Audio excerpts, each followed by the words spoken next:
Buenos días y muchas gracias por venir. Preguntaban antes que si podíamos hablar, antes de empezar, y explicar un poco qué era Extremeñería.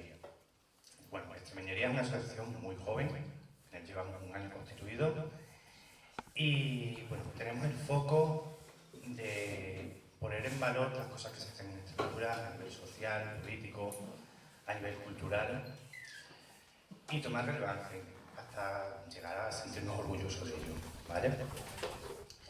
Hasta ahora nuestro trabajo fundamentalmente ha sido en redes y a partir de este año es cuando vamos a empezar a salir de las redes, del entorno virtual y a empezar a hacer cosas como esta. Y ahora empiezo con mi discurso, que me lo tenía muy preparado ya. Buenos días, gracias a todas las personas que hasta el 25 de marzo habéis decidido madrugar para asistir a esta jornada primera de Extremeñería. Mi nombre es José Manuel Rivero, soy coordinador de Extremeñería Interior y junto a mi compañero David, que está por ahí, saluda, somos los responsables de organizar esta jornada de forma reivindicativa, transversal y dando oportunidad a conocer lo que diferentes lugares de nuestra región, diferentes entidades, hacen para dignificar nuestra tierra. Decía Galeano que mucha gente pequeña, en lugares pequeños, haciendo cosas pequeñas, pueden cambiar el mundo. Nosotros, el mundo se nos queda un poco grande. Pero ¿por qué no empezar por el lugar donde estamos, por nuestra tierra? Hace 87 años, el 25 de marzo de 1936, el campesinado extremeño, aquellos que no sabían leer, ni escribir, ni sabían de número, se organizaron y ocuparon miles de tierras en baldíos en toda Extremadura, de las que eran dueños grandes terratenientes. Fueron entre 60 y 80.000 campesinos, hartos de pasar hambre, de la pobreza y que buscaban prosperidad, quienes sin derramar una gota de sangre y sin levantar un arma, hicieron una auténtica revolución campesina, un hito emancipador. Muchos serían ajusticiados al comienzo de la guerra y la dictadura después se encargó de borrar esta parte de nuestra historia. Sin duda fue una auténtica revolución, a pesar de quien haya dicho que el 8 de septiembre fue elegido por una cacicada y que el 25 de marzo quedó descartado de haber sido elegido, ya que fue un fracaso. No hay rencor para quien ostentó la máxima representación de Extremadura y ha denigrado nuestra historia común. Solo una genuina recomendación. Lea, escuche y rectifique, señor Vara. Frente a cacicadas de aquellos tiempos y de estos, queda la dignidad, la reivindicación, la fuerza de quienes pensamos que otra Extremadura es posible. Extremadura está acostumbrada a perder, a ser quienes generan riqueza para otros. Pero lo que nunca ha perdido ha sido la dignidad de quienes con su trabajo y esfuerzo hacen de nuestra tierrina un lugar donde poder desarrollarnos con orgullo. Que abrace a quienes buscan acogida, respete nuestro entorno, nuestra memoria y no hipoteque el futuro de quienes vendrán. Quiero agradecer a quienes participan de forma altruista en cada una de las mesas, a quienes desde las instituciones nos acompañan hoy con el único objetivo de escuchar, y a la enredadera por cedernos este espacio y acogernos en su casa. Hasta aquí mi presentación. Desde Extremeñería esperamos que esta jornada resulte de aprendizaje, de resiliencia, de fortalecimiento del tejido asociativo extremeño, y comenzamos con la primera mesa. Gracias a todos, bienvenidos, bienvenidas y bien hallados.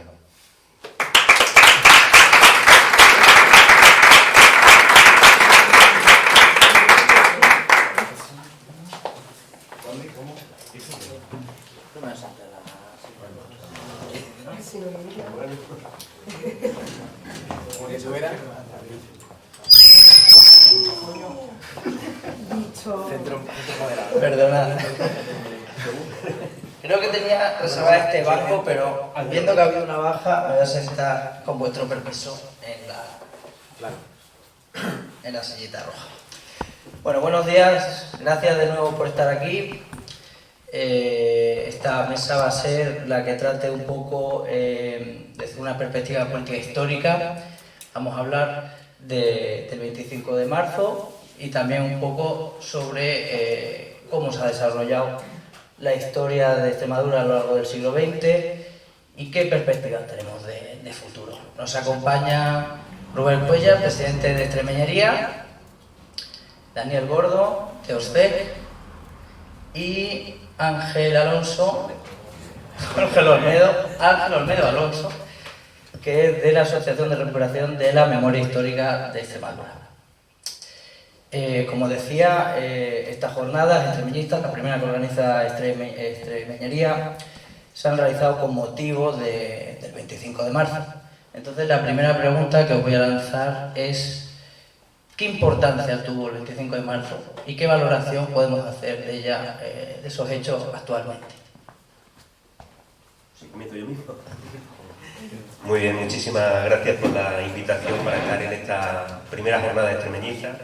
Conocíamos a algunos de los componentes, a David, que hace unos años desde Alemania nos pidió que si podíamos enseñarle las colonias penitenciarias de Montijo y bueno, desde entonces nos une esa amistad, aunque sea diferente.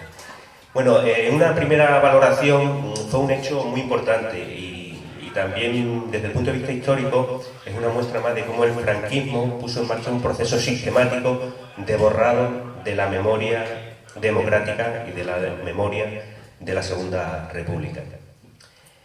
Es sintomático que hechos como el del 25 de marzo, ahora, después de tantos años, cuando se está empezando a conocer de nuevo.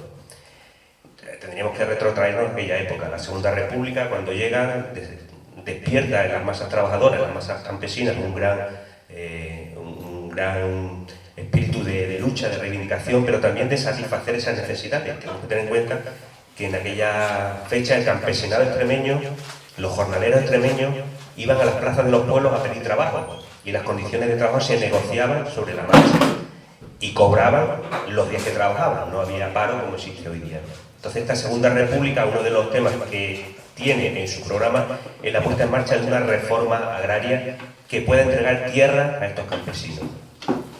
Esta reforma agraria que tanto despertó pues va a ser, no voy a decir un fracaso completo, pero sí fue más lenta de lo esperado y al final pues va a provocar que el movimiento campesino se despegue. En 1932, pues de los 70.000 campesinos que estaban previstos asentar en las tierras, apenas había 12.000.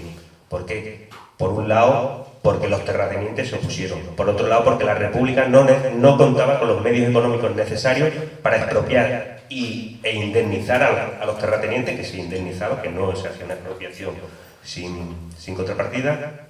Y por otro lado, no tenía dinero para financiar que estos campesinos pudieran tener una yunta de bueyes, pudieran comprar abono y pudieran empezar a explotar esas tierras. Entonces esto va a suponer que en el año 33, cuando las derechas ganan las elecciones, y además tenemos que, ahora que se habla tanto, ¿no?, en la República hubo gobiernos de derecha como sistema democrático, pues esto va a significar una paralización de la reforma agraria.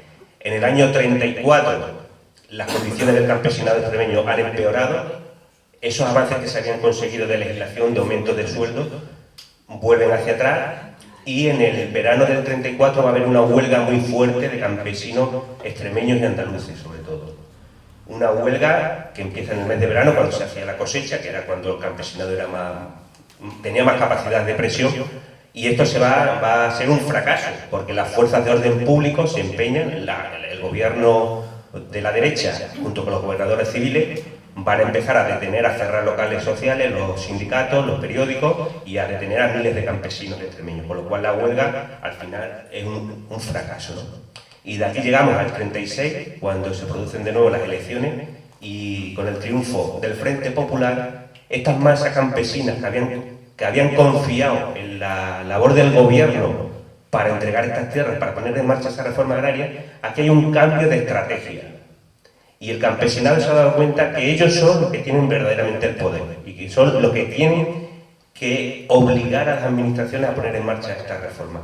Por eso, si antes habían esperado a que la República entregara las tierras, hiciera con la reforma legal, entregar esas tierras, ahora ya ellos se van a adelantar y van a ocupar las tierras. De forma que el gobierno de la República, estamos hablando de las elecciones de febrero, esto es en marzo, estaba prácticamente recién constituido y al principio no sabe cómo abordar este problema, con esos 80.000 campesinos ocupando más de 230.000 hectáreas en Extremadura.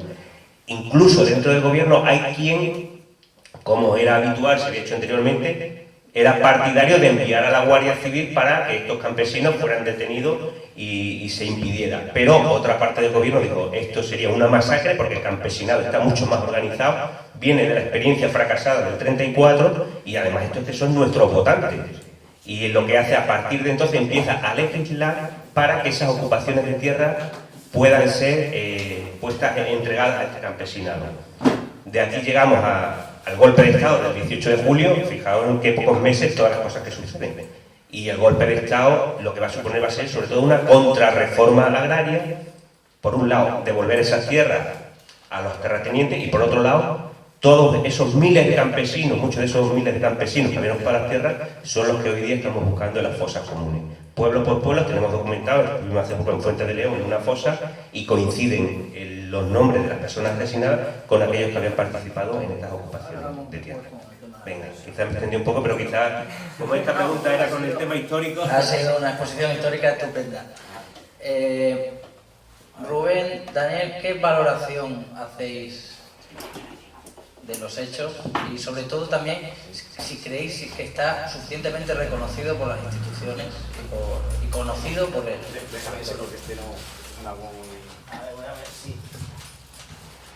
Bueno, buenos días.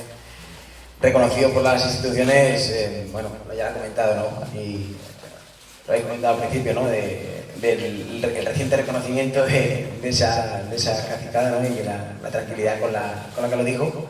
Y bueno, pero desde un punto de vista cultural, que es como lo que más representamos nosotros como usted, claro, es decir, esto supone como una afirmación de la identidad extremeña, ¿no? Es decir, una conciencia de eso, del pueblo extremeño frente a, es decir, como es que la República tampoco nos da soluciones y al final es pueblo extremeño autoorganizado, consciente de lo que es, da el paso, ¿no? Entonces para nosotros es como, o sea, como una significación, o sea, realmente claro, debería ser ese el día porque al final es de lo que se trata en Extremadura, de lo que persigue Extremeñería, lo que perseguimos todos es la necesidad de tomar conciencia de lo que somos, porque al final, ¿no? O sea, si no somos Extremadura, si no somos extremeños, todo lo demás da igual, ¿no? ¿Para qué vamos a... ¿Qué más da si emigramos si no somos extremeños? Si no somos, ¿no? Es decir, el primer paso es la condición, que es al final lo que trabajamos nosotros de los TEC, es esa condición de base, de raíz, ¿no? De si no nos sentimos identificados con el territorio, pues al final todo lo demás pues viene a dar igual. Así que por eso es tan importante este inicio, ¿no? Como este punto fundacional. Muchas gracias, Daniel. A mí el tema del 25 de marzo, más allá de entrar en la cuestión de sus... Sí, vale. Más allá de entrar en la cuestión del reconocimiento, yo creo que considerarlo un hecho constitutivo de la identidad extremeña es algo posterior. En aquel momento, lo que entendemos como regionalismo extremeño o extremeñismo eran muy concentrados, muy pocos pensadores, vamos a decir, de una pequeñísima clase media de las ciudades, ¿no? Y obviamente el concepto pueblo de entonces era el campesinado, afiliado o no a determinados sindicatos, anarquistas o socialistas, ¿no? Como fue el caso de la mayoría de los que participaron en el 25 de marzo. Pero sí es un hecho constitutivo de identidad, porque de alguna manera los que se levantan son la mayoría social del momento, en ese contexto, ¿no? Probablemente ellos no lo hacen con un concepto de Extremadura que tenemos ahora, habiendo pasado 87 años, pero sí se le puede dar esa valoración, ese primer hecho constitutivo de autonomía, de empoderamiento, de algo propiamente extremeño. Esa valoración la hacemos actualmente, ¿no? Y luego conecta muy bien con lo que ha descrito Ángel, porque Ángel ha hablado mucho desde una perspectiva que tiene un carácter material, ¿no? El contexto socioeconómico y político que se vivía entonces, más allá de que lo consideremos regionalista o extremeñista. Entonces, claro, si sumamos esa condición material del momento, que era paupérrima para la mayoría social de esta tierra, ese empoderamiento y luego esa idea de que por fin los de abajo, el pueblo, se levanta y se empodera, pues el 25 de marzo puede ser un hecho constitutivo o un hecho originario de lo que entendemos como la idea de pueblo extremeño, ¿no? No porque antes no hubiera habido precursores, no porque antes no hubiera habido nada, pero sí es la primera vez que, en un sentido amplio de mayoría social, podemos decir que hay algo que reivindica que aquí hay fuerza social para que se pueda vivir de otra manera, ¿no? Y un último comentario sobre el reconocimiento institucional. Me puedo remitir a las palabras del expresidente Ibarra, ¿no? Él parte de que el 8 de septiembre es una mejor fecha porque algo de historia teníamos que tener, ¿no? Y eso creo que no es tanto como para culparle, más allá de la cacicada, sino lo que demuestra es ignorancia, porque si al mismo tiempo que considera que nuestra historia es el 8S y está relacionado con la Virgen de Guadalupe y entiende que el 25 de marzo es un fracaso, es que lo que le hace falta es leer, no le hace falta otra cosa. Entonces, claro, lo único que le podemos pedir desde aquí, desde Extremeñería, es amablemente lea usted y luego decidamos cuál es el día más adecuado, ¿no? Aparte de toda la cuestión legal que viene detrás de reconocer el 25 de marzo como Día de Extremadura, que pasa sobre todo por la reforma del Estatuto de Autonomía y sabemos lo que eso conlleva a nivel político.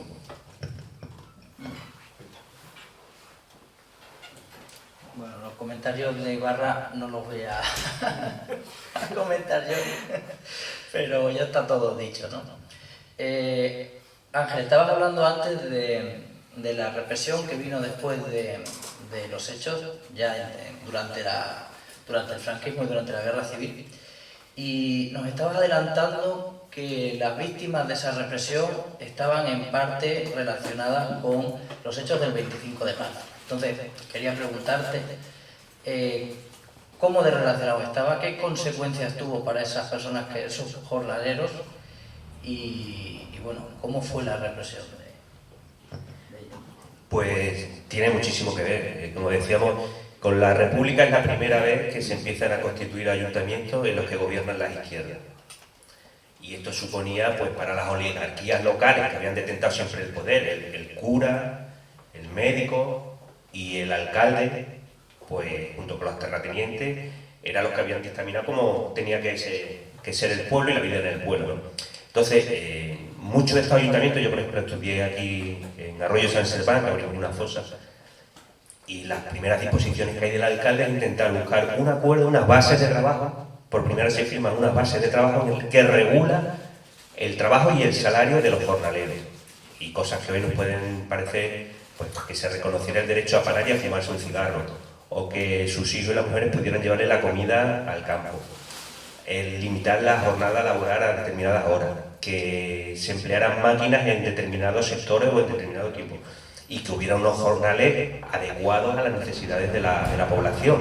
Esto para los terratenientes y la oligarquía lo que hizo fue ponerse en contra totalmente, ¿no? Y a esto sumamos el proceso de reforma agraria, pues esto va a suceder que ya la República se proclama en 1931, en el 32 hay el primer intento de golpe de Estado, o sea, la Sanjurjada en Sevilla, que luego se dice que si la guerra empezó en el 34, ¿no? Fue la Revolución de Asturias, pero en el 32 ya hubo un intento de golpe de Estado para acabar con la República, ¿no?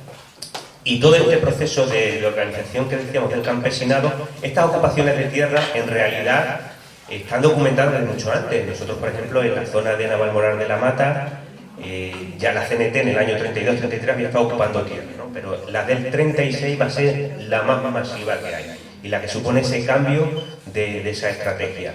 Y además es curioso, nosotros sí que conseguimos todavía entrevistar a algunos campesinos que habían participado y nos decían que muchos, llevados por su buena fe, pues cuando iba la Guardia Civil a tomar notas de la ocupación les daban los nombres, porque algunos dirigentes obreros les habían dicho que a esos que apuntaba la Guardia Civil eran los primeros que les iban a dar las tierras. ¿Qué sucedió? Que la Guardia Civil iba acumulando pueblo por pueblo todos esos datos, tenía esos listados de quienes habían participado en estas ocupaciones, de forma que a partir de julio, cuando se produce este golpe de Estado, las guardias civiles de todos los pueblos, de todas las comandancias, sabían quiénes eran los dirigentes obreros y sindicales y los que habían participado. Con lo cual, por un lado, como decíamos, en ese proceso de contrarreforma, de acabar con los avances, y por otro lado, acabar con aquellos posibles opositores. Todos estos dirigentes obreros y sindicales son los primeros, junto con alcaldes y concejales, los que van a ser asesinados y desaparecidos en esa fosa común. Sí, luego ya si queréis hablamos un poco más para... Sí, bueno, a ver qué... Seguimos con una pregunta, claro, es que como esta ha sido personal, que... Ya que estamos hablando de represión, estamos hablando evidentemente de víctimas que fueron asesinadas, pero también me interesa hasta qué punto la dictadura franquista limitó o discriminó o represalió la identidad extremeña y los elementos culturales propios de la región.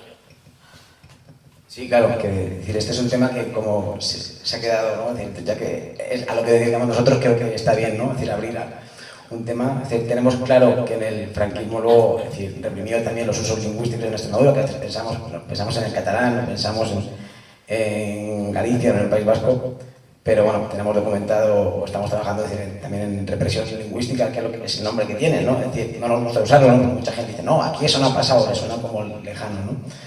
Pero al final viene a ser lo mismo, ¿no? Es decir, y nos cuesta, incluso desde sectores de la izquierda también es como interiorizar esta parte de lo cultural, de lo lingüístico, es decir, oye, en todos los territorios donde han oprimido y reprimido la identidad, también se lleva la lengua por delante, ¿no? Es decir, está del lado del débil y no está del lado del, ¿no? Es decir, la lengua del terrateniente, del señorito, del que viene, del señorito Iván, es el castellano, y la lengua del pueblo, la lengua del campesinado, la lengua de los campusinos, ¿no? Los que recuperan estas tierras comunales, ¿no? Es decir, que hablando de lo que decía Rubén, de esa conciencia comunal venía de antes, ¿no? Es decir, porque muchas de estas tierras tienen nombre incluso, ¿no? Es decir, la finca donde está el Felipe González en la Biorca se llama El Común. La finca de 2000 hectáreas, es decir, ya te da una pista de por dónde venía, ¿no? O sea, que realmente esa conciencia de concejo, de común, ya estaba antes, ¿no? Es decir, no era como que a veces nos dicen, no, estaba ocupando tierra, y dicen, igual es que la estábamos recuperando, lo que ya estaba previamente, ¿no? Porque hay mucha gente como que te deslegitima, deslegitima 25 de marzo, es que estáis ocupando, no estáis respetando la propiedad privada. Es decir, no, es que previamente era una propiedad común de todo el municipio, ¿no? Es decir, todo el mundo más o menos tenía un acceso a esos recursos, ¿no? Entonces, esos usos, esa cultura, esa forma de relacionarse socialmente, está impregnada en una lengua que no era castellano, ¿no? Es decir, a la gente como le sigue chirriando, pero lo explicamos diciendo, a ver, ¿cuándo se abrió el primer colegio aquí en Montaña, en mi pueblo, ¿no? Y le preguntaba, y me dice, no, fue en 1901. Digo, entonces, hasta 1901, que hablábamos con tam-tam o con señales de humo, digo, nadie nos tuvo que venir a enseñar a hablar castellano. Es decir, hablábamos previamente, hablábamos antes, ¿no? Y sin embargo hemos tomado conciencia de, no, nos han enseñado a hablar bien, ¿no? O sea, nos han corregido, ¿no? Entonces eso forma parte también del imaginario, ¿no? Es decir, ya te haces de menos de la implicación que tiene para todo, ¿no? Es decir, tú ya das por hecho que eres como menos que otras comunidades, normalizas emigración, normalizas, ¿no? Es decir, bueno, pues claro, yo hablo mal, el señorito habla bien, si él me da trabajo, pues bastante, ¿no? Es decir, entonces, parte del empoderamiento también parte de esto, ¿no? Es decir, es que esto está muy agarrado en la raíz. Si tú consideras que hablar mal, o sea, ya todo lo demás, entonces aquí lo hemos obviado de alguna manera, ¿no? Es decir, hemos considerado que a lo mejor otros territorios lo han usado como arma arrojadiza contra otros pueblos, ¿no? Cuando en realidad no tiene nada que ver. Es decir, primero empodérate tú. Es decir, otra cosa es el mal uso, ¿no? El usarlo contra otros, ¿no? Y de lo que decía de la cultura, el franquismo también, claro, dice, no, pero por eso mucha gente nos comenta en Extremadura que vincula esto cultural, lo vincula como a la sección femenina, ¿no? A la falange, porque hacían lecturas y los trajes y no sé qué. Y efectivamente, el franquismo sabía muy bien esto, sabía que el poder que tiene es la lengua. Es decir, entonces lo que hicieron fue, vamos a mantener lo otro, y lo convirtieron por desgracia, lo que nos encontramos mucho en Extremadura, que es como una cultura de vitrina, una cultura de museo etnográfico, ¿no? De grupo de coros y danzas, pero en el escenario. O recitarte poemas en castigo, pero de poesías antiguas.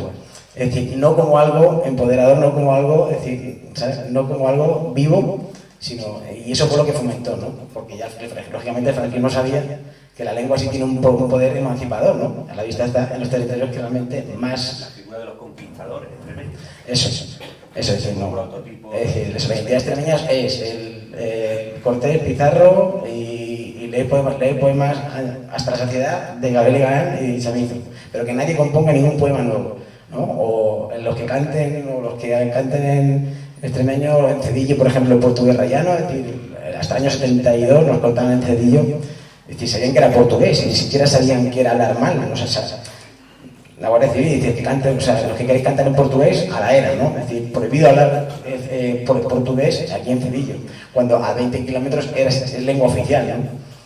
Y claro, porque saben del poder, o sea, sabían, o sea, sí se sabe, ¿no? Entonces creo que tenemos que recuperar entre todos ese el poder emancipador y identitario y revitalizador que tiene todo esto, ¿no? Que sacarlo de ese cliché de nostalgia o de folclore y ver la importancia que tiene.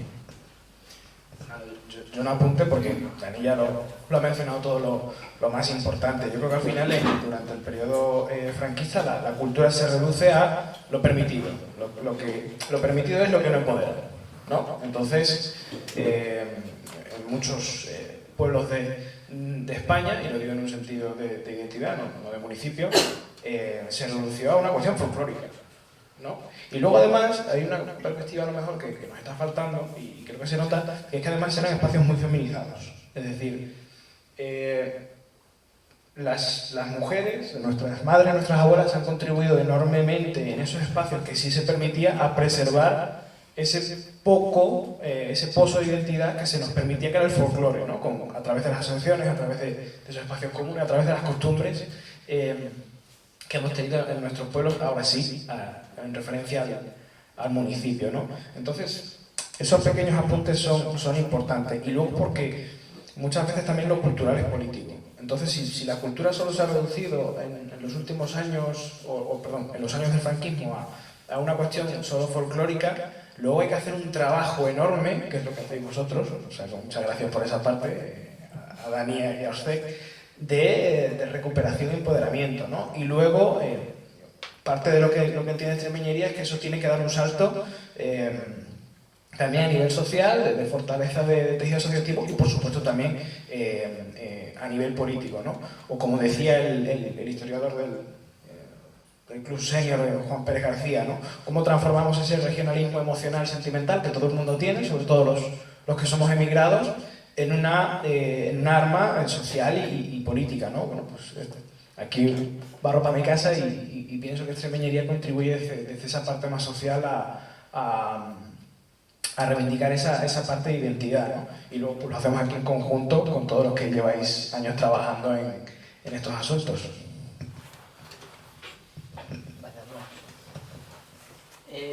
Vamos a dejar el franquismo.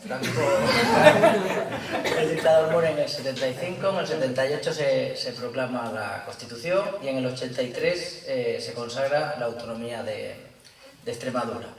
40 años de comunidad autónoma. ¿Cómo lo valoráis? Así, en un sentido amplio y general. Bueno, yo creo que la valoración no es la misma Extremadura la de ahora que hace 40 años, es evidente, ¿no? Que se ha modificado y se ha avanzado muchísimo. Y sí es cierto que a lo mejor que en algunos valores de esos que venimos comentando, yo creo que el franquismo no se puede abandonar porque lo tenemos por desgracia muy presente. Incluso para algunos que hablan ahora debería conocer la realidad de este franquismo. Pero yo creo que esos valores que precisamente lo hablábamos antes, ¿no? de esa memoria, cómo lo borró y cómo todavía, incluso con expresidentes, eso es la mejor prueba de que el franquismo funcionó y borró esa memoria, ¿no? que hemos olvidado. Y en ese sentido, toda esa transmisión de valores que comentaba Daniel, ¿no? De ese llamamiento a los conquistadores, esos valores los seguimos teniendo en nuestra sociedad, los valores del machismo, del militarismo, y en ese sentido poco hemos cambiado. Bueno, hemos avanzado muchísimo, ¿no? Pero todavía sigue quedando ese pozo. El tema de la reforma agraria, ya no se habla de reforma agraria, parece que es una cosa que ya está superada, porque sabemos que en nuestro campo, y hace poco estuvimos en el ERTE con Irene, y sabemos la realidad del campesinado, ¿no? De la diferencia que hay de producto entre el que produce y el que al final lo paga, ¿no? Y yo creo que esos problemas de fondo siguen estando en nuestra sociedad. materialmente hemos evolucionado, hemos cambiado mucho, hemos mejorado. Antes no teníamos estas autovías que tenemos, estas carreteras, pero yo creo que más que lo material es importante lo que decíamos, ¿no? Esos valores sociales que son los que, o por lo menos entiendo que la gente que nos movemos en estos ámbitos es por lo que sobre todo peleamos. Sí. Sí, bueno, lo que decías de reforma agraria, dice, ¿no? Como que ahora ya la gente, o parece que como no es, pero es que al final es lo mismo, ¿no? Es decir, ha evolucionado el concepto. En el 25 de marzo lo que pedían básicamente era soberanía sobre la tierra que pisaban, y lo que pedimos en la actualidad es soberanía sobre los recursos de Extremadura, ¿no? O sea, a lo mejor es que hay que decirlo así para decir, qué pesados son, todavía están reivindicando la tierra. Es decir, no, da igual, o sea, pasan las generaciones y lo que estamos reivindicando es soberanía, o sea, ejercer soberanía sobre los recursos y sobre lo que tenemos alrededor, ¿no? Al final, eso es lo que falta, ese empoderamiento. Entonces, bueno, realmente, desde un punto de vista como identitario, pues la autonomía, pues un poco ha flojeado, ¿no? O sea, ha mejorado, bueno, es decir, el identitario se ha quedado en un... O sea, es una autonomía que no se ha desarrollado, es una autonomía que ha sido casi de gestión, ¿no? Es decir, tenemos gestiones de sanidad o de educación, pero no las han desarrollado como autonomía política. Es decir, no hay un proyecto, no han desarrollado una autonomía política propia, ¿no? Y supongo que es por lo mismo, por el mismo miedo del franquismo de que si desarrollas mucho la identidad de un territorio, a ver si se nos va de las manos o algo así, ¿no? De hecho, el Estatuto de Autonomía recoge la protección de las modalidades lingüísticas propias de Extremadura, que hay gente diciendo, chacho, ¿hay algo más aparte del castellano entonces en Extremadura? Digo, sí, compadre, lo pone en el papel, ¿no? El tema es, ¿por qué no se ha desarrollado esto? Pues es el mismo motivo que por el cual el franquismo metió en la vitrina del Museo Etnográfico la cultura extremeña, ¿no? Entonces, nos han comentado, ¿no? Nos han comentado gente que ha venido estudiando desde los años 80, la Consejería de Educación sí manejaba informes de cómo manejar el tema lingüístico en la escuela, y lo metieron en un cajón, ¿no? O sea, deliberadamente, o sea, sí sabían de la importancia que podía tener, ¿no? De despertar, por no repetir, de despertar esta conciencia. Y entonces es lo que nos encontramos siempre, ¿no? Es decir, desde un punto de vista lingüístico, si esto se llama diglosia, desde un punto de vista social es como vergüenza o como complejo, ¿no? Es decir, la gente sí habla otras cosas, pero si tú de primeras vas con tu castellano lozano, encima yo cuando hablo castellano, que parezco que soy de Valladolid, ¿no? Y, ¿verdad? Pues la gente lo que percibe es como decir, no, yo no puedo hablar esto, ¿no? O sea, yo no puedo hablar como... O sea, te tienes que sentar. Y influye mucho, ¿no? Esa mentalidad que se tiene claro en otros territorios de oprimido, opresor, para tú escuchar lo que la gente en el Extremadura tienes que sentar y echar el tiempo, ¿no? Y poner... Entonces, eso es lo que se llama, ¿no? Esa presión que se encuentra, claro, lo que decías tú de las mujeres en el municipio, ¿no? O esa foto que está por ahí en el modelo extremeño de 4 veces oprimidas, como mujer, como extremeña, ¿no? Como anciana y como obrera. Y es verdad que claro, es decir, es como la única consecuencia que ha tenido en positivo para la cultura extremeña. Nos comentaban que, claro, es decir, a las mujeres no nos dejaban, las que íbamos a Madrid, los que iban a Madrid a trabajar eran nuestros maridos. Entonces, es decir, nosotras pues, hemos mantenido esa red que decíamos, ¿no? de pertenencia o de comunal o lo que sea, de alguna manera la hemos mantenido, y son las que dinamizan, ¿no? Es decir, las actividades que hacemos por los pueblos, las que se encargan de las que más les encantan, las que más participan, las que más ves en las caras de las mujeres, recordando de que se emocionan, ¿no? De ver como decir, alguien me está diciendo que como yo hablando toda la vida, como hablaban mis abuelos, como hablaban mis padres, no está mal, ¿no? Y se ve más en las mujeres, ¿no? Se ve como lo han mantenido más. Pues mira, ahora que lo comentas, aprovecho para recomendar un artículo que escribió nuestra compañera Gemma sobre cuidados en el contexto de los pueblos extremeños de los años 50, 60, 70 con estas olas de migración. La pregunta que se plantea es muy grande, ¿no? Yo creo que hay más ambición en el texto del Estatuto de Autonomía que la ambición que han tenido los mismos políticos que lo redactaron en llevarlo a cabo. Eso podría ser un resumen de 40 años de autonomía a nivel de desarrollo jurídico-político, ¿no? Obviamente, en un sentido material, como señala Ángel, hay un avance evidente. O sea, claro, no se puede negar. Pero luego llega Juan José Morón, que hace poco ha publicado el libro ¿A dónde vas Extremadura?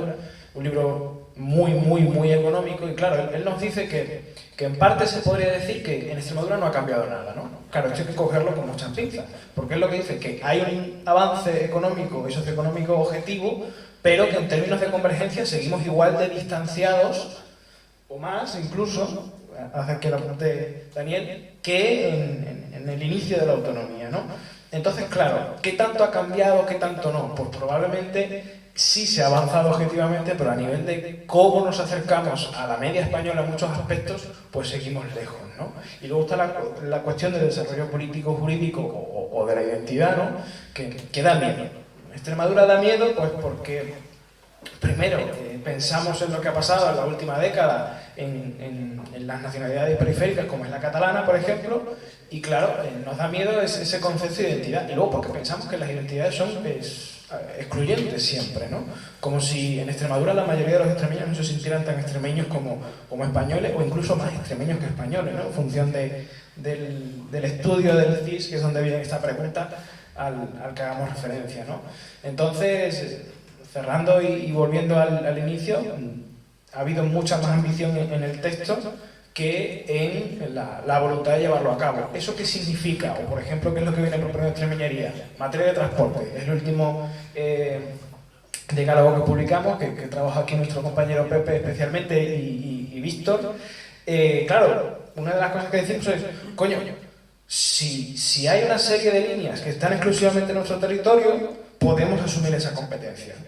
O si vemos que hay una serie de problemas de transporte a nivel interno, no las vías que cruzan varios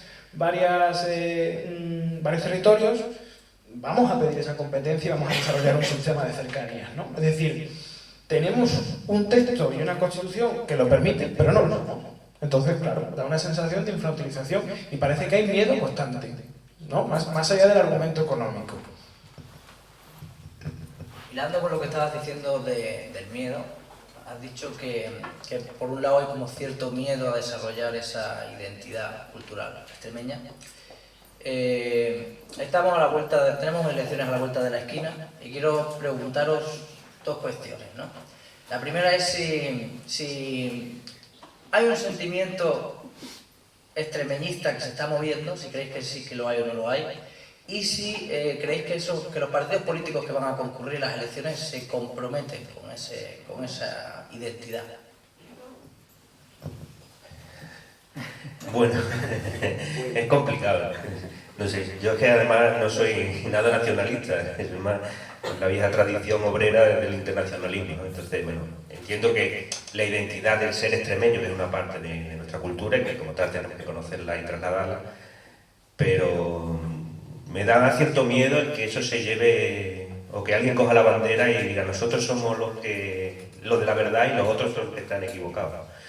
Entonces, en ese sentido, yo por lo menos soy un poco precavido. No entiendo que, bueno, pues todos los partidos que estén en Extremadura deberían conocerlo, transmitirlo y potenciarlo, pero otra cosa es lo que digo, me da cierto miedo en que digamos eso, ¿no? Porque el nacionalismo suele ser excluyente, ¿no? En la mayoría de los casos. Claro, pero ahí está efectivamente nacionalismo, pero claro, es que internacionalismo no significa sin naciones, significa entre naciones, ¿no? O sea, precisamente, eso nos lo preguntan en alguna charla, ¿pero qué quería hacer esto como Cataluña? Digo, no señora o no caballero, según corresponda, precisamente lo bueno de ser los últimos en Extremadura en todo es que sabemos por dónde no hay que pisar, o sabemos lo que no hay que hacer, ¿no? Sabemos que si tú no aprecias algo, si tú no sientes algo, parte tuyo, si lo percibes como una imposición, me va a provocar rechazo, ¿no? Entonces, claro, que de eso se trata, ¿no? Se trata de no imponerlo, de no percibirlo así, pero es verdad que hay un miedo, yo no lo considero como lógico, ¿no? De hecho, por ejemplo, el miedo de las competencias de educación, o sea, Extremadura, había una semana Extremadura en la escuela, no sé, estaban adoctrinando a los niños porque fueran extremeños, no sé. El caso es que cuando Extremadura asume la competencia de educación, la quita la semana Extremadura en la escuela, es decir, no pasa en ningún sitio, ¿no? Es decir, como asumo unas competencias propias para desmantelar lo que puedo desarrollar, ¿no? Entonces, bueno, la pregunta, volviendo al hilo que decíamos de electoralmente, pues yo creo que merece la pena abrir ese melón, ¿no? O sea, también lo que, no sé si sabéis esa foto, la que ¿no? Es decir, al final es como una interseccionalidad, ¿no? Es decir, es como, para ser extremeño también, o sea, para ser progresista o para desarrollar Extremadura también hay que sentirse un poco extremeño. O sea, no meterlo en el saco de las opresiones, no meterlo en el saco de eso. Si te sientes extremeño, cuidado que te conviertes en un ser de derecha que va a oprimir o... Bueno, vemos como históricamente de lo cultural va al revés, ¿no? Es decir, ser extremeño siempre ha estado del lado de la opresión, entonces debería entrar en el discurso de los partidos, deberían hacer lo suyo los partidos que pretenden transformar, ¿no? Y hacer progresar Extremadura. Yo aquí me sumo un poco a lo que dice Daniel. Creo que estamos lejos de poder ser excluyentes porque además, por nuestra historia, incluso el comportamiento que han traído las instituciones, sobre todo la de cooperación, creo que sería muy complicado que se desarrollara una posición excluyente identitaria en Extremadura, ¿no? Y sí considero que, por ejemplo, extremeñería es parte con algunos colectivos y partidos de la plataforma del tren extremeño, que sabéis que ha movilizado la cuestión sobre todo a raíz de todo lo que ha pasado, ¿no? Por un tren público, social y sostenible. En esa plataforma hay colectivos de todo tipo, ¿no? Pues esta extremeñería, que no se dedica específicamente al tren en sí mismo, pero está porque entiende que es una cuestión de desigualdad y una cuestión muy importante para el desarrollo del pueblo extremeño. Hay unas plataformas o asociaciones específicamente de tema del tren y del transporte. Entonces, en esa suma, en esa plataforma, al final estamos un poco, o entendemos todos los que... a ver si me explico mejor. Estamos los que entendemos que el transporte es una problemática de colectivos, más allá de que un colectivo reivindique a sí mismo una cuestión del transporte propio, ¿no? Entonces, es una cuestión que la hacemos desde la idea de esto es un problema de pueblo, esto es un problema de esta tierra entre todos los que tienen, ¿no? Entonces, al final es un poco una suma de todo. Y respondiendo directamente a la pregunta, hay un matiz muy importante, Víctor. Yo creo que has dicho sentimiento extremeñista, ¿no? Lo que he dicho antes, que era un extremeñismo sentimental. Yo creo que eso lo tiene todo el mundo. Todo el mundo. Todos los extremeños, residan o no residan, hayan emigrado, hayan inmigrado aquí, no sé si está bien dicho, lo que yo digo, los extremeños y las extremeñas adoptadas y adoptados, creo que eso siempre lo hay, ¿no? Pero vuelvo a lo mismo, aquí está cómo se traduce esto a nivel asociativo o cómo se traduce esto a nivel político-electoral. Y eso creo que es bien distinto. Ahora mismo hay 6 partidos políticos que se autodefinen como extremeñistas, regionalistas y nacionalistas. Y bueno, vamos a ver hacia dónde llegan, porque a nivel electoral ha tenido distintos resultados, no han sido buenos. La verdad es que hay una decadencia constante desde el año 83, que Extremadura Unida consiguió 6 escaños en esas primeras elecciones, y no remonta el vuelo. Encima llegamos a un escenario en donde ese sentimiento extremeñista, que pudiera ser algo político, pues llega todavía más fragmentado, ¿no? Si ya la tarta del pastel era muy pequeña, y me refiero al pastel de los votos, que es lo que se transforma en representación política, si ya era pequeña, ahora tenemos que repartirla entre más. Entonces eso complica la cuestión. Y por eso hay que definir bien, hablamos de sentimiento y o solo de eso, o de cómo se traslada eso a lo político social, porque sentimiento, todos somos extremeñistas, eso te lo puedo garantizar. Estabas hablando, Rubén, del tema del tren, ¿no? Hay una pregunta que seguro que más de uno hemos pensado, que es, ¿veremos algún día el AVE o nos quedaremos con las cigüeñas? Pero la cuestión, mirando así un poquito, perdón por el chiste malo, pero abriendo un poco la mirada a largo plazo, ¿cómo veis el futuro de Extremadura? ¿Cómo creéis que va a ser Extremadura de aquí a unas décadas? ¿Cómo se va a desarrollar a lo largo del siglo XXI? Bueno, yo creo que vamos a tener problemas muy similares a que tienen otras comunidades autónomas. El tema del cambio medioambiental, el tema de una economía también quizás más dependiente o con nuevos visos de colonización. Hablando antes con el tema de la reforma agraria, por ejemplo, y cómo ha cambiado ahora el trabajo en la tierra, a mí me preocupa. Y estamos viendo cómo cada vez hay más fondos de inversión extranjeros que están comprando fincas en Extremadura. O grandes empresas que están comercializando y comprando a productores. Y eso produce, por ejemplo, ahí en el Jerte, que ha sido un paradigma del movimiento cooperativo, pues ahora se están implantando empresas privadas que compran directamente al productor, que ya no lleva ese producto a la cooperativa. Pues aparte porque hay una serie de dinero negro también que va por otros lados y demás, ¿no? Y en ese sentido yo creo que ese es un problema de cara al futuro grave que deberíamos abordar, igual que otros muchos, lo que conocemos que está pasando con las minas y con otra serie de cuestiones. No sé si los compañeros también supongo que tienen aquí que... Bueno, así.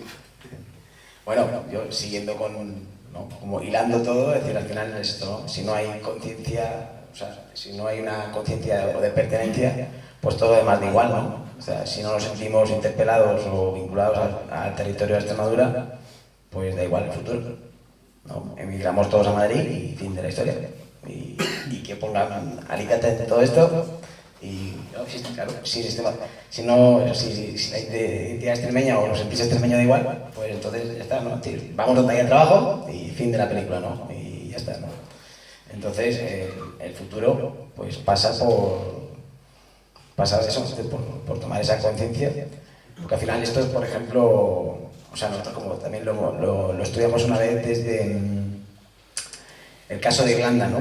Pues de cómo Irlanda en el siglo XIX no era como la gran hambruna, de que todavía era territorio británico, se estaban muriendo de hambre y los británicos dejaron que se murieran de hambre, o sea, les importó un carajo, porque tenían el imperio colonial más grande del mundo y veían que se moría de hambre y les da igual, ¿no? Entonces en algún momento se les entiende, dice eso, ¿no? Que desde lo político esto no va a funcionar, dice si no recuperamos nuestra autoestima colectiva como pueblo, si seguimos pensando que ser inglés es genial y ser irlandés es ser bruto, ser vasto, no tener derecho a nada y de estar abocado a la migración a Estados Unidos en un barco, esto no tenemos futuro, ¿no? Entonces empiezan a trabajarlo desde lo cultural, desde recuperar esto, ¿no? Y empiezan a trabajar a reverdecer o a recuperar todo aquello que les hacía sentir eso, vinculado al territorio, ¿no? Entonces el resultado es que, es decir, 100 años después se convierte en un Estado y en un Estado propio con un proyecto propio, ¿no? Al final,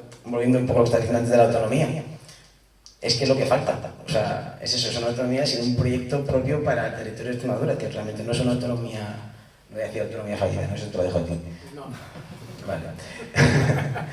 Entonces, claro, es decir, ahí es el futuro pasa necesariamente por estructurarlo y por pensarlo, ¿no? Por sentirnos como... O sea, no excluyente, no contra nadie, por favor. ¿Vale? Pues un poco recapitulando, ¿no? Porque yo creo que el futuro de Extremadura pasa por unas problemáticas que son comunes a todos los pueblos del mundo, entre ellas cómo afrontamos la crisis y la emergencia climática.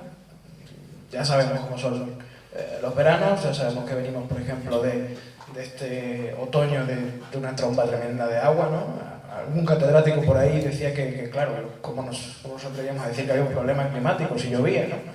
Y yo pensé, digo, hostia, muy catedrático, pero todavía no han entendido nada, ¿no? Sí, ¿no? Eso por un lado, ¿no? A nivel local se pueden hacer cosas, pero esas cosas requieren de la participación de Extremadura en otras esferas, ¿no? Entonces, va a haber problemas globales que nos van a afectar de lleno y que probablemente tengamos que prepararnos con algunas políticas públicas de paliación de esos efectos, mientras que a otros niveles se toman las decisiones, esperemos, adecuadas, ¿no? Luego hay cuestiones propias, ¿no?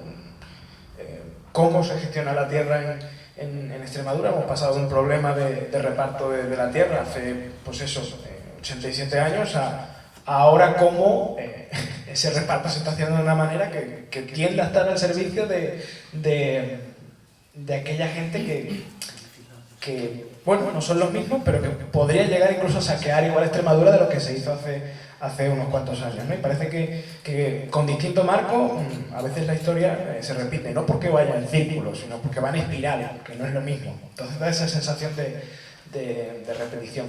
Y luego hay una cuestión muy, muy importante, que es creerse que tenemos autogobierno. Es creérselo porque es el primer paso para decir, venga, vamos a desarrollar determinadas políticas de lo que algunos partidos pudieran llamar soberanía, yo prefiero llamarle autogobierno, que abarca a todos los nombres que le queramos poner, a esas políticas hechas por y para Extremadura, y que no por eso tienen que ser insolidarias con el resto de territorios, ¿no? Porque alrededor de nosotros, empezando por ejemplo con el Alentejo y la región centro de Portugal, que compartimos muchas problemáticas, pues a lo mejor también tenemos que hablar un poco de las problemáticas comunes en el otro lado de la raya, ¿no? Que eso también es muy importante, y el iberismo no lo hemos tocado por aquí en ningún momento de la conversación. Entonces, es una pregunta amplia, hemos tocado un poco todo, problemáticas globales, problemáticas locales. Las soluciones requieren políticas públicas a multinivel, ¿no? Y mucha cooperación y acuerdo y valentía y audacia. Estáis mencionando varias problemáticas, ¿no? Habéis dicho lo de el suelo, que como decía Ángel, es una cuestión, el tema de la reforma agraria que viene desde la época del 25 de marzo, bueno, de mucho antes probablemente. Estáis hablando también del tema climático, también de las problemáticas locales. Y tú, Rubén, has dicho que al final la solución va a pasar por políticas públicas. Entonces, a modo de última pregunta, y abriendo un poco el camino quizá a la esperanza y a otra perspectiva, hilándolo con el 25 de marzo, y salvando, por supuesto, las diferencias contextuales, ¿creéis que hay en Extremadura actualmente un caldo de cultivo que favorezca los movimientos sociales, la lucha social, las reivindicaciones, que pueda al final servir para que haya un movimiento, haya un cambio en Extremadura? Pues yo en ese sentido sí que soy optimista, y quizás nos estábamos transmitiendo una versión un poco pesimista. Yo confío en los movimientos sociales como la gran palanca de transformación social, y yo creo que lo importante es que eso es un peligro, que todos lo cedamos, lo pongamos en manos de la administración, y que confiemos todos que tiene que ser la administración, que nosotros perdamos ese poder, ¿no? Yo, como sabéis, como hemos hablado antes, pertenezco a la Asociación para la Recuperación de la Memoria Histórica de Extremadura. Esto empezó como un movimiento social, cuando la administración, la universidad y todo el mundo pasaba de este tema. Y eran los familiares los que empezaron a luchar, a pelear, y ya es un movimiento imparable. Incluso cuando el gobierno central o gobiernos autonómicos han estado en contra, y había algún presidente que se ufanaba de ello, pues hemos seguido peleando, ¿no? Y tenemos con la pluralidad, con las variantes que hay de movimientos memorialistas, está implantado en la sociedad y es imparable. Y yo creo que esa es un poco lo que decíamos, que nos capacitemos nosotros, que seamos lo suficientemente fuertes y potentes para seguir peleando, para seguir luchando. Y por eso enlaza precisamente con esas ocupaciones de tierra del 25 de marzo, que cuando se hablaba que se veía un fracaso, eso no fue un fracaso. Porque después del golpe de Estado del 18 de julio, en la zona republicana de Extremadura se puso en marcha esa reforma agraria, pero con un proceso revolucionario. La colectivización de las tierras, la explotación de las tierras de forma comunitaria, la abolición del dinero en muchas de ellas, un modelo de sociedad totalmente diferente. Y eso era porque la experiencia de este campesinado que había luchado en estas organizaciones obreras permitieron eso, incluso muchas veces en contra de la propia administración. Por eso yo creo, y lo que pido aquí, y otra vez que hemos estado, es luchar porque ese movimiento asociativo sea cada vez más fuerte, más potente, y confiar lo imprescindible en la administración, o dejar en manos de la administración todo lo que tiene que ver con estas cuestiones sociales. Pues sí, muy de acuerdo. Pero claro, o sea, partimos, ya que estabas hablando, ¿no?, del Yahweh y el carnicero, ¿no?, de decir, claro, si es que no mentía, él lo decía, dice, he venido a dar escarmiento para 10 generaciones. O sea, esa era su idea. Que un pueblo que era combativo, un pueblo que era resignado, ¿no?, que muchas veces de fuera de Extremadura nos ven como diciendo, soy vago, soy de los que estáis todo el día en el bar. O sea, en el imaginario en España se ha quedado esto, ¿no? Y bueno, pero pese a todo, pese a ese escarmiento, se equivocaba, ¿no? Es decir, pese a todo, en la transición hubo bastante arribullero, que decimos nosotros, ¿no?, bastante efervescencia, y ahora, efectivamente, desde lo social, por eso es importante que aunque critiquemos, ¿no?, pero de verdad, siempre acabamos en positivo, ¿no? Siempre acabamos hacia el futuro, porque es verdad, también hay que tener mucho cuidado, ¿no? Porque hay veces muchas charlas que acaban como, joder, nos hemos salido deprimidos aquí, ¿no? Es como que vamos al fracaso, no es decir, no, vamos a ver, pues vamos a imaginarlo, ¿no? Entonces, bueno, la enredadera es como una manifestación de esto, ¿no? Es decir, de punto de encuentro en movimientos sociales. Por la parte que me toca, soy de Montánchez, hemos conseguido parar de momento, otra vez, por tercera vez, a los de los puñeteros molinos. Ha cambiado una pintada en la carretera de Ariel Gordo Rata, por si lo veis, me pintaron ahí en la carretera, ¿sabes? Porque, bueno, gestiono yo un grupo de Facebook de allí y pues pusieron perfiles falsos para allí en el pueblo, para, en fin, para intentar en fin, muy desagradable, pero al fondo como positivo, ¿no? Es decir, porque en el fondo eso, la alegría es que lo estamos ganando, ¿no? Entonces, creo que lo que ha faltado en Extremadura es como, volviendo con lo que decías de la política, como menos prisas y más paciencia y más sembrar, ¿no? Que a veces nos dicen, hostia, pero es que os vais a cualquier pueblo a echar allí una tarde a... Es que si no, no funciona. O sea, el esperar resultados, ¿no? Es decir, simplemente por, ¿no? Pongo en el Facebook no sé qué, o pongo tal, y pensar que eso nos va a dar lo que queremos, entonces el futuro, sí tiene futuro todo lo que nos propongamos, pero si tenemos la paciencia, ¿no? de llevarlo y de ir sembrando, ¿no? Y de hacer lo que estamos haciendo aquí hoy. Me lo dices como si yo lo tuviera que hacer. Acaba de mirar, sí. Señor presidente, Nada. Quita. Mira, por ejemplo, aquí estamos quitando Armex. Muchas de las asociaciones que vamos a participar aquí en esta jornada tenemos muy poco tiempo de vida, ¿no? Extremeñería, no sé si es la más joven, pero si empezamos a contar desde que nos empezamos a reunir, 2 años, y ahora en junio hará 1 año como asociación legal, o sea, registrada en los registros adecuados. ¿OSFEC cuánto tiempo tiene? Es de 2011, ¿no? Vale. La asociación 25 de marzo, si no me equivoco, tiene 8 años.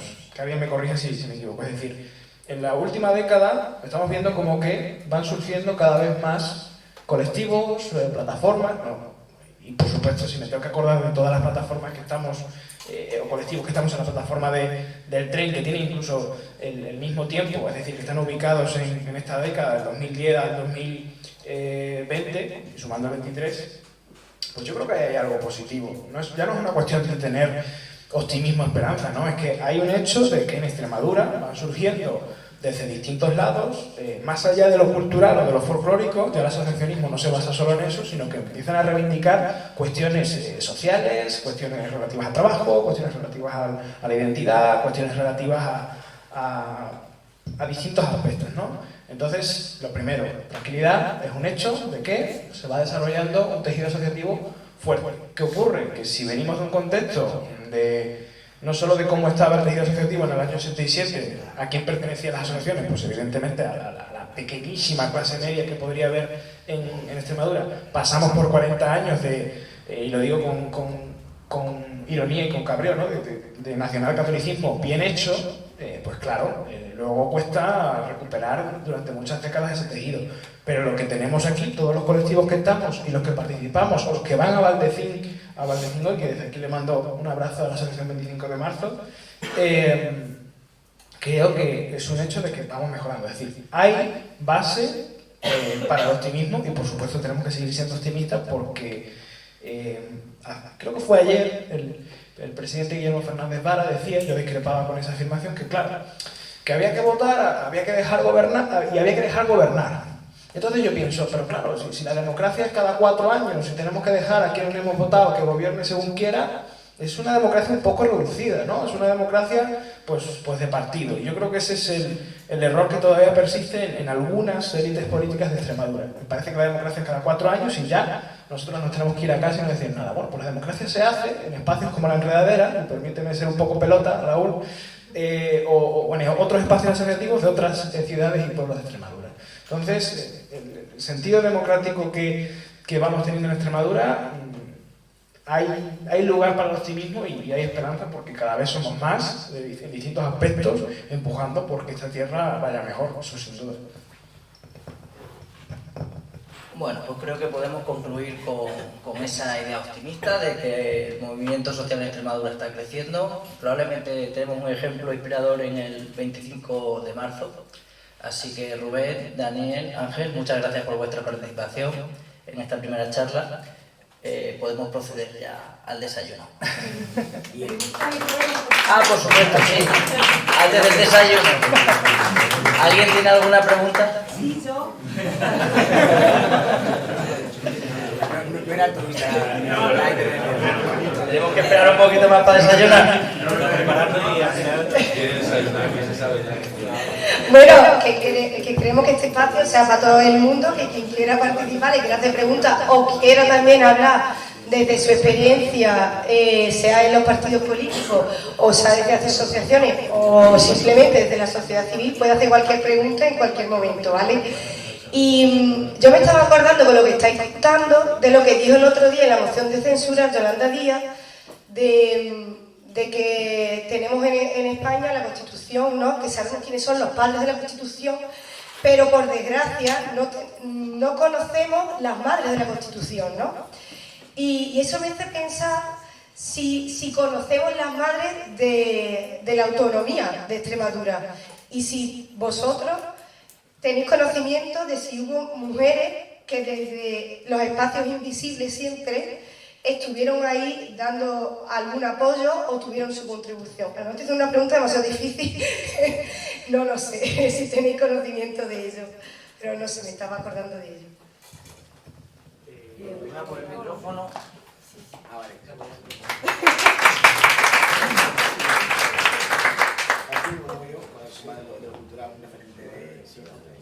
ver, ahora por ejemplo, en extremeñería, y tú bien lo sabes, compañera, estamos tratando de trabajar en recuperar a las invisibilizadas que, bueno, que tuvieron ese papel contribuidor en la cultura y en la política extremeña, que la verdad es que tenemos referentes. Pero claro, ahora me pillas y claro, nuestros referentes son totalmente masculinos. Entonces, siento decepcionarte, no tengo una respuesta, pero ahora mismo de aquí saco una lección tremenda, que es que hay que empezar a trabajar en ver quiénes son las madres invisibilizadas, no invisibles, invisibilizadas de la autonomía, de la Constitución y de toda la política que ha venido hasta ahora, ¿no? Así que bueno, nos sumamos en esa tarea de extremeñería y vamos a por ello. Del estatuto no, de la Constitución, pero decirte de lo cultural, ¿vale?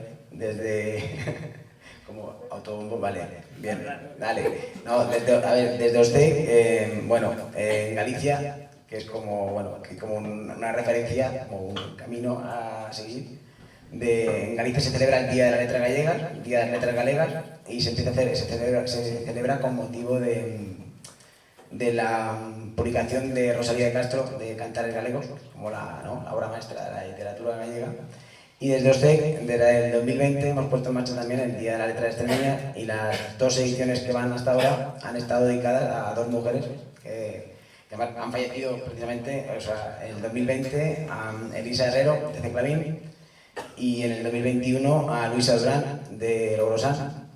Y se han dedicado precisamente a decir, han sido ellas mujeres que han publicado su literatura, lo que de lengua materna, ¿no? Lo que han puesto por escrito, han visibilizado, se han atrevido a dedicar su obra a poner por escrito la lengua que sentían en su familia, a su alrededor, ¿no? Así que precisamente nos gustó mucho cómo coincidió, cómo salió todo, de tal manera que a la vez que estamos poniendo en valor la literatura extremeña o las lenguas extremeñas, a la vez estamos reivindicando la figura de dos mujeres. Y bueno, este año vamos a por la tercera edición. Efectivamente, coincido con los compañeros que tenemos muy poca información. Yo, recordando ahora mismo alguna mujer, Teresa Reja quizás, que fue la que fue presidenta de la Asamblea de Extremadura, la que llegó de Izquierda Unida, del PC, y el resto, pues la transición, venimos de la dictadura, parte de los políticos de la derecha, de la UCD de entonces, venían del régimen franquista, y los partidos de izquierda, PSOE y PC, pues la mayoría, que recuerdo su nombre, ¿no? Yo creo que la ORT, incluso todas las organizaciones, la mayoría era, y no sé, Teresa Reja es la que más creo que quizás, pero seguramente que habría más mujeres que estarían luchando y peleando, y efectivamente coincido con los compañeros y con la compañera, que es un tema pendiente que habrá que investigar más y saber qué papel desempeñar.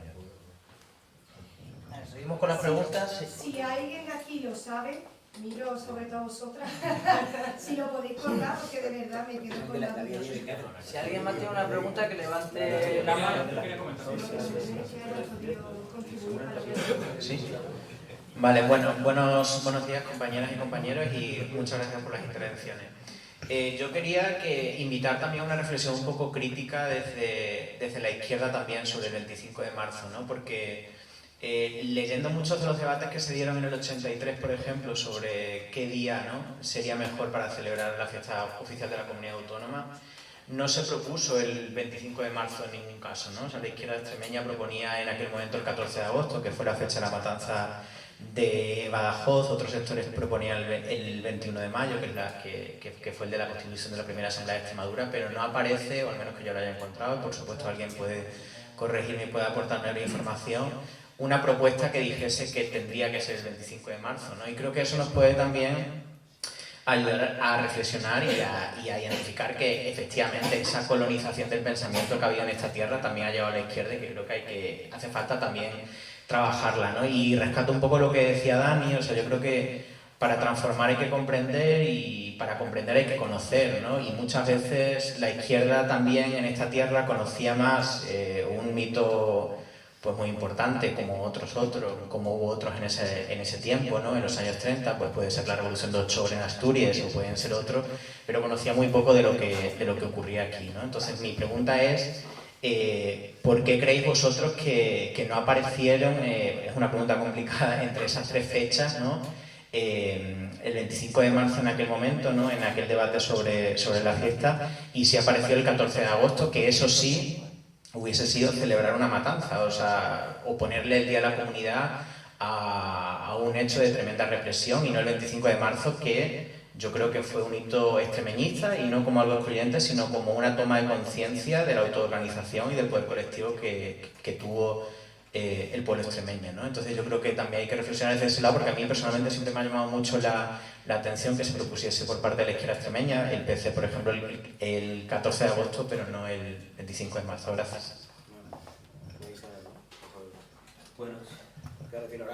Sí, bueno, porque se desconocía totalmente. Hombre, el 14 de agosto quedó muy marcado en la memoria de Extremadura, e incluso por la proyección internacional que tuvo con Mario Neves, los periodistas que allí lo conocieron. Las ocupaciones de tierra del 25 de marzo hasta recientemente no se ha empezado a investigar. Pensemos que no solamente es la sociedad política, por así decirlo, los partidos de izquierda, es que la propia Universidad de Extremadura y otras universidades era un tema que no interesaba, era un tema secundario, igual que era lo de la memoria histórica, que no interesaba para nada. Veníamos de una historiografía franquista y de una historia, conocer una historia de las élites, los grandes dirigentes, los reyes, siempre estudiamos la historia, ¿no? Los reyes, Alfonso XII, Alfonso XIII, la República, la dictadura, tal. Pero no había una historia social, no había este estudio de qué pasaba en nuestros pueblos, cómo vivían ese campesinado, cómo vivían esos jornaleros. Eso es lo que para nosotros hace la verdadera historia. Y estas ocupaciones de tierra, lo que supuso, pues hasta ahora recientemente, con una nueva historiografía, una serie de historiadores que se han centrado en estas cuestiones, pues cuando están saliendo a la luz y cuando se está empezando a raíz del estudio a reivindicarlo y a luchar por ello. Ese es un poco desde el punto de vista un poco. Simplemente decir lo que has comentado tú antes, ¿no? Es decir, al final somos todos, o sea, la gente lo arrastras, ¿no? O sea, te creces en ese entorno y es como se silencia o como queda oculto, ¿no? Pero muy bien lo del 14, claro, el 14 de agosto sí hubiera sido un poco... Celebrar un fracaso podría ser, pero bueno, también podemos decir que en Cataluña el 11 de septiembre no celebran precisamente una victoria. De mayo, en Madrid. Celebran la pérdida de independencia, ¿no? Y sin embargo, no tiene connotación negativa. Yo no añadir nada a lo que ha dicho Ángel y Dani, porque Ángel ha dado con la clave. Es falta de conocimiento y trabajo que ha venido posterior. La cosa es cómo nos creemos el 25 de marzo a día de hoy, ¿no? Te tomo la pregunta, pero para responderte otra cosa, no lo que me has preguntado. Y era plantear un proceso de, bueno, si creemos que el día 25 de marzo tiene que ser el día de Extremadura, ¿qué hacer? ¿Qué hacer? Porque creo que hoy estemos aquí, lo comentaba antes con Francis, que seguro que todos lo conocéis, claro, que hoy estemos aquí es un éxito de una asociación que se llama la Asociación 25 de Marzo. Y digo que es un éxito suyo, y a lo mejor no se lo he trasladado adecuadamente y lo haré en el futuro, porque ellos, a través de su trabajo, de su reivindicación, de su posicionamiento, han hecho que la reivindicación del 25 de marzo desborde sus propias fronteras. Y yo creo que eso es un objetivo suyo, o por lo menos si ellos de verdad creen que el 25 de marzo tiene que ser día de Extremadura, ¿no? Entonces, cuanto más asumamos los espacios progresistas, que no se definan de izquierda como tal, pero que sean progresistas, Y cuanto más transversal se haga el 25 de marzo, más cerca estaremos de decir que es el Día de Extremadura, pero de manera de verdad. Es decir, ya sabemos que hay que hacer una reforma del Estatuto de Autonomía y también de la ley de los símbolos y de las enseñas, ¿no? Pero para llegar ahí, ¿qué hay que recorrer? Bueno, pues el primer camino es tomar conciencia para luego transformar. Vamos a empezar a desbordar el punto de origen de lo que era el 25 de marzo, que era la Asociación 25 de marzo, y es que eso nadie se lo va a poder quitar, por mucho que otros hagamos otros actos, y empecemos a expandir las celebraciones del 25 de marzo, más allá de Valdencín, más allá de Mérida, a todas las localidades. Entonces, dentro de unos años podremos hablar de la posibilidad real de que el 25 de marzo sea el Día de Extremadura, pero para eso tiene que salir de un lado y recorrer todo el espectro ideológico, sean extremeñistas, no lo sean de izquierda o sean de derecha. Ahí es cuando vendrá el éxito y podremos hablar del 25 de marzo como el Día de Extremadura, ¿no? O estar más cerca. Hasta que lo celebre María Guardiola, por ejemplo, como dice Dani. Hay otra pregunta por aquí. Hola, buenas. Nada, yo quería hablar sobre cuando habías hablado de la cuestión política de los partidos políticos regionalistas. He entendido a Daniel Gordo, corrígeme si me equivoco, ¿sabes? Te has comentado que los partidos regionalistas son conservadores, más o menos, más he entendido yo, no sé. Te digo porque, no sé, yo entiendo, por ejemplo, que a lo largo de la época democrática que estamos viviendo, han participado partidos regionalistas que también son de izquierda. Por ejemplo, el Bloque Popular de Extremadura en el año 1981, que duró poco, hasta el 83 más o menos, ¿sabes? Luego existió el SIES, Socialistas Independientes de Extremadura, la ODP, Organización de Defensa de lo Público, que actualmente es uno de los fundadores de una Extremadura digna, que es la que yo pertenezco, ¿no? Entonces yo lo que quería comentar en el tema político, que lo que es regionalismo siempre ha estado presente más o menos en todas las vertientes ideológicas, creo yo. Otra cosa es cómo entendamos lo que es Extremadura y el desarrollo de Extremadura. Pero corrígeme si me equivoco, pero te he llegado a entender eso, ¿sabes? No, simplemente quería hacer ese inciso. Sí. No, te voy a contestar yo y te la paso, ¿vale? Porque sí. Claro, es decir, era como en respuesta a lo que al proyecto, ¿no? A lo mejor hasta donde han llegado históricamente.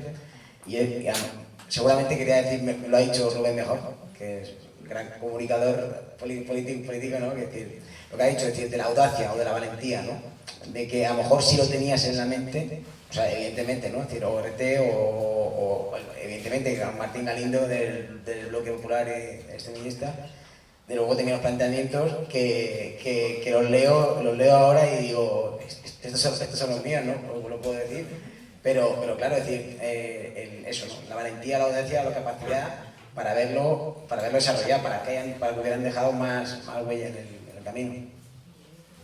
Nada, brevemente, ahora mismo esto es autobombo, lo siento mucho, pero en Extremeñería estamos trabajando en un informe sobre partidos extremeñistas. De hecho, vosotros habéis participado, también ha participado Nuevo Extremeñismo, Extremeños, Extremadura Unida, no juntos, pero Extremadura no quiso participar, y extremeñistas, ¿no? 5 de los 6 que entendíamos o que se autodefinían como tal. Claro, cuando hemos empezado a ver vuestras respuestas, precisamente hemos constatado eso. Digo, hostia, esto es un espacio más plural del que nos llegan a vender, ¿no? Eso por un lado. Por otro lado, también es un espacio que en estos 40 años también ha tenido su historia, ¿no? Distintos proyectos. Podría hacerse una tesis doctoral de esto, ¿no? Pero en resumidas cuentas, a lo mejor lo que quería decir Dani, que pues luego ha rectificado, pero bueno, podría entenderse que en origen esta idea del regionalismo era una idea conservadora, pero porque se origina en una serie de élites y sobre todo con un tufo anticatalán, ¿no? Las élites políticas extremeñas de los años 10, 20 y 30 no podían aguantar esa autonomía de la chica regionalista, ¿no? Más allá de que nuestro Antonio Elvira Verdaguer luego tuvo muchos contactos con aquellos. Luego, claro, los proyectos se han venido diversificando y tienen distintas tendencias, y asumir esa pluralidad dentro del extremeñismo es asumir que ahí tiene una madurez, o que puede tener una madurez. Ahora bien, vuelvo a indicar, el el tamaño de la tarta es extremadamente reducido como para seguir repartiéndolo, ¿no? Pero cojo las palabras de Dani, hay que trabajar en esos proyectos que sean honestos. Nosotros obviamente tenemos una tendencia extremeñería porque se autodefine como progresistas, pero plural, ¿no? Y animamos al espacio político a decir, bueno, sean ustedes de derecha, de izquierda o de centro, desarrollen su proyecto. Sean claros y sean honestos. Y luego los extremeños elegirán si les parece bien, si les parece mal el extremeñismo o no, o si quieren algo que sea progresista o que sea más conservador. O sea que bueno, es verdad que hay mucha pura idea y vamos a ver qué pasa en estos meses intensos. Tenemos tiempo para una última pregunta, así que podemos hacer una ronda y intentar ser breves y contestáis a las tres. Yo, en referencia a lo que comentábamos antes, de cómo podemos ampliar el conocimiento de lo que supuso el 25 de marzo y el trabajo que ya hay asociaciones, Asociación 25 de marzo, en la que participamos muchas y muchos de los que estamos aquí, que ahora nos iremos para Maldecir, pero queríamos también acompañaros esta mañana. Creo que es importante cómo introducimos también eso en el futuro, y mucho tiene que ver con la memoria histórica y cómo recuperamos y cómo damos a conocer a las nuevas futuras generaciones la historia de nuestra tierra, ¿no? Entonces, yo creo que una de las medidas que esta legislatura sí se ha conseguido, porque a pesar de que los movimientos sociales son fundamentales, al final quien legisla y donde se toman decisiones, modifica la vida, es el Parlamento, es la propuesta de que se incluyera por primera vez en el currículum escolar la fecha del 25 de marzo y eso se estudiara en todos los centros educativos de Extremadura, que es algo que no se había hecho ni nadie lo había propuesto con anterioridad. Y lo propone un espacio plural como es Unidas por Extremadura, que también viene participando desde el inicio en la Asociación 25 de marzo.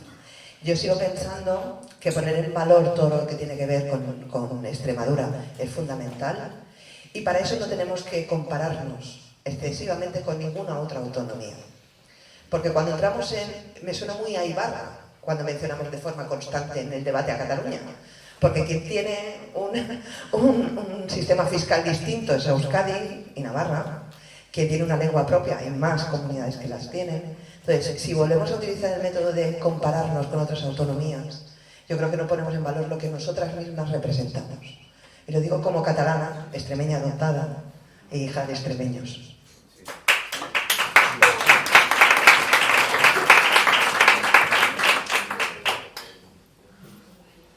Bueno, habéis preguntado, creo que fue Gemma, mujeres importantes en la autonomía extremeña. Seguirle la pista a Marcelina Elviro. Marcelina Elviro fue una de esas 6 diputadas de Extremadura Unida del año 83. Fue una de las primeras que puso en valor precisamente la participación de la mujer en la política. Y hay unos estudios que se hicieron junto con la profesora Coro Cillán de la Facultad de Derecho, que después fue jueza, que tuvo muchos problemas en el País Vasco y en Madrid.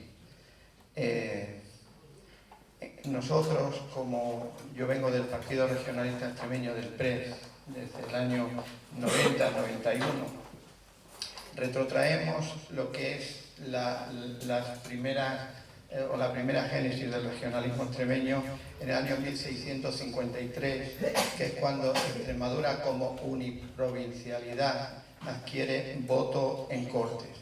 El problema que ha habido aquí en Extremadura a partir de luego con la autonomía es que la visión del extremeñismo en Extremadura es la que impuso el Partido Socialista, es la que impone Ibarra y el ibarrismo político. ¿Qué es lo que hace el PSOE en esa primera legislatura? Intenta atribuirse los símbolos. El himno popular era el de Pepe Extremadura, el que cantaba todo el regionalismo, todo el extremeñismo. Impusieron un himno, el de Miguel del Barco. El Día de Extremadura, ya lo ha dicho él, fue una cacicada mía, no podía ser una fecha referenciada por los regionalistas, tenía que ser la que él dijera, y por eso se puso el día 8 de septiembre. La bandera de Extremadura, pues había más tipos de banderas, y no solamente esta. Esta bandera es la que se atribuye a Martín Rodríguez Contreras, que fue uno de los primeros diputados socialistas de Extremadura. Se quita precisamente lo que es la Extremadura, la campaña, la promoción de Extremadura en la escuela por el miedo que tenía el regionalismo. El regionalismo entra con fuerza, entró con fuerza antes porque habría que retrotraerse a la asociación AREX, a la Asociación Regionalista Extremeña, AREX, que es la que crea Unión del Centro Democrático, que es lo que se gana las elecciones en Extremadura. Posteriormente Pedro Cañada, que entra también desde ARES a UCD, rompe con UCD y crea Extremadura Unida y se consiguen esos primeros 6 diputados, pero los primeros diputados, si no se hubiera introducido el regionalismo dentro de UCD, hubiera sido mayoritario. Tiene pánico, sabe que la verdadera revolución, el verdadero cambio de Extremadura va a venir desde la escuela y se está viendo que el meter el extremeñismo en la escuela, el regionalismo en la escuela, va a suponer que a medio tiempo van a ser los partidos regionalistas los que gobiernen Extremadura y no el Partido Socialista. En cuanto a las competencias, habéis hablado de competencias, el miedo también del Partido Socialista a las competencias. No hemos sabido negociar las competencias de educación, las competencias de sanidad. Incluso habéis escuchado a Vara en muchas ocasiones decir que las va a devolver. ¿Por qué? Porque nos encontramos con que esas competencias vienen con una financiación escasa y tenemos muchas necesidades en la construcción de hospitales, en meter mucha más gente a trabajar en la sanidad, y Extremadura no tiene recursos precisamente para mantener todo eso que es necesario, que no teníamos, que no implementa el Estado. El Estatuto de Autonomía, la modificación que se hace en el 2012, yo estaba en el Parlamento, yo formaba parte de esa comisión que se creó para la reforma del Estatuto de Autonomía. Se crea una comisión de expertos que hacen un primer texto que se le tira a la basura, directamente no se le tiene absolutamente en cuenta, pero tampoco se tiene en cuenta a los diputados que formábamos parte de esa comisión del Estatuto de Autonomía. Hay dos personas que se van un fin de semana a una casa rural y plantean la base del Estatuto de Autonomía. Precisamente esas dos cuestiones que habéis, o una de las cuestiones, el tema de la lengua que se mete en este Estatuto de Autonomía, por la presión que hacemos los regionalistas, que entonces estábamos en un acuerdo electoral de PSOE regionalistas, una coalición electoral, igual que hicimos presión para que se pusiera la comarcalización, que tampoco se ha desarrollado en este tema. En cuanto a lo de los 6 partidos regionalistas, pues evidentemente puede haberlos, pueden estar constituidos, pero aquí hay 2 partidos regionalistas históricos, que es Extremadura Unida y Extremeños Express, que son los que forman parte de esa coalición Levanta. En el último año de Extremeños sale, sí, ya lo dejo, ya estoy acabando, salen 3 partidos de una escisión, que yo no llamaría partidos regionalistas. Evidentemente, bueno, está aquí otro representante de Extremadura Digna. Junto con Extremadura Digna, ¿vale?, podíamos tener 3 y uno nuevo, que se dice que es partido regionalista, que yo no lo creo, que es Juntos por Extremadura. Por tanto, eso de 6 es una cuestión absolutamente falsa. Antes de terminar, último comentario muy breve, por favor. Breve. A la compañera que ha dicho lo de las mujeres se me venían a la cabeza 2 que no sé si han sido importantes en el concepto este de autonomía, pero sí al menos de la dignidad de clase, que son Paca Blanco, que es extremeña y que siempre ha sido punta de lanza del ecologismo y de todos los posicionamientos antinucleares, y Marisa Prudencio, que está aquí en Mérida y que es una referente total, que lo ha sido y lo es, y lo será seguro en toda la lucha con los desfavorecidos. Y después una pregunta para Ángel, porque siempre se pone en valor el 25 de marzo, pero nunca se habla del 26, ¿no?, es decir, del día después. No sé si porque no tiene mucha importancia histórica o porque de cierto modo compromete a ciertos sectores de izquierdas a una crítica de todo ese cercenamiento que hubo del proceso revolucionario de colectivizaciones que protagonizó también todos esos jornaleros y campesinos. Muy bien. Pues clausura la mesa. breve, por favor, que se nos enfrían las migas. Sí, muchas cuestiones. Yo creo que de forma muy breve, efectivamente, como empezando por el final, como dice Francis, el 25 fue el símbolo, pero lo que vino después fue muy importante. Por un lado, lo que decíamos, porque se obliga a la administración a ir detrás del movimiento social, a legalizar y a acelerar ese proceso de reforma agraria. Y en segundo lugar, porque tras el inicio de la sublevación del golpe de Estado, pues la zona republicana se aplica al máximo. Todas esas colectividades, yo estudié en Quintana de la Serena, como la economía del pueblo, una economía socialista de guerra, por así decirlo, y había cooperativas, había colectividades y había campesinado que trabajaba de forma individual la tierra, es decir, cada uno se agrupaba en función de su forma de entender la sociedad y el municipio funcionaba de esa manera. Y para no alargarme mucho también con el tema del 25 de marzo, yo soy un poco cauteloso. Eso de imponer como día de Extremadura, yo entiendo que la derecha nunca lo va a aceptar. Y meterlo con calzador, creo que se puede perder incluso lo que estamos diciendo, esa esencia de lo que fue esa lucha, esa reivindicación desde la base. Si hacemos algo institucional, al final pues se convertirá como el día de muchas otras comunidades autónomas. El País Vasco no tiene un día de la comunidad autónoma, ¿no? Y se reivindica y se hacen muchos días, ¿no? Luego podemos acabar, pues como recuerdo lo del movimiento punky, ¿no? Que acabó en el Corte Inglés, la sociedad lo da la vuelta para hacer mercancía de ellos, ¿no? Entonces aquí no lo sé, yo prefiero que se siga conociendo, que tengamos toda esa información y lo que sea en el futuro, ojalá hubiera consenso y se pudiera cambiar lógicamente por el 8 de septiembre. El 25 entiendo que representa mucho más el sentir de ser extremeño, pero yo creo que va a ser muy difícil.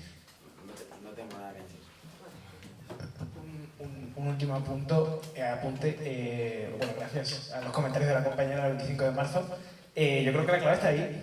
La clave es hacer que esto se vaya capilarizando, voy a utilizar esa palabra, en la sociedad, pero desde distintos frentes, que son perfectamente complementarios y sin perder el aspecto más importante de lo que fue, ¿no? Y de lo que representa. Entonces, plenamente de acuerdo, y aprovecho para agradeceros que estéis aquí en esta jornada extremeñista y a ver si seguimos trabajando y colaborando. Y un poco más con respecto al tema del regionalismo y tal, daría para tesis, pero como tenemos poco tiempo no entro, ¿no? Nosotros nos basamos en ese estudio en las autopercepciones que tienen de sí mismos estos partidos, que se autodefinen como tal. Eso es una limitación metodológica, tirando un poco para cuestiones de ciencias sociales, que es de donde yo vengo, pero al mismo tiempo es un primer estudio que parte de las ciencias sociales más allá que el estudio histórico, ¿no? Porque la metodología histórica frente a la metodología de las ciencias, por ejemplo la ciencia política, que es mi caso, o la sociología, es bastante distinta, ¿no? Y eso además enriquece el debate y hace que tengamos distintas perspectivas y que por supuesto se pueda discrepar de ello. Más allá de eso, gracias a todos por venir.